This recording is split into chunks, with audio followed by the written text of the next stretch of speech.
Sino dito yung obsessed na obsessed sa pagpapaputi ng kanilang mga skin?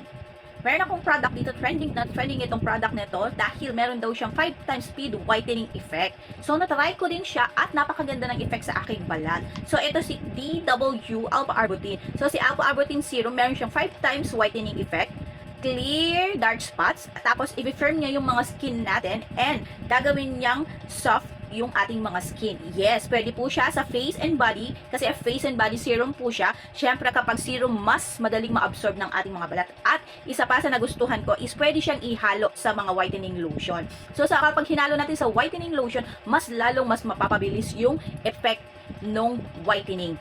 So, ito si DW Alpha Arbutin. So, ayan siya. Napakamura lang niya. Isipin mo, 500 ml, below 100 pesos lang siya. Pero meron din siyang combo. Meron din siyang lotion and hand lotion na set for only 250 plus pesos lang. Napakamura. 3 product na yung matatanggap nyo. So, ako ito, na-try ko na. Makita nyo naman.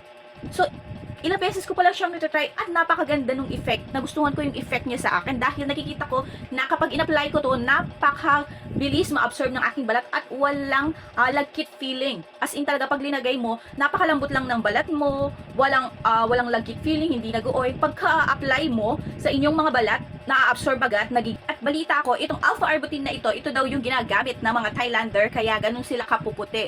Mga Thailand people, Alpha Arbutin yung pinaka-main na ginagamit nilang pampaputi.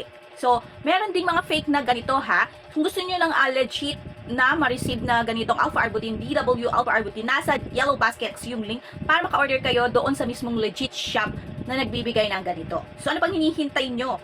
Order na kayo, nandyan sa Yellow Basket, comment section, and description box.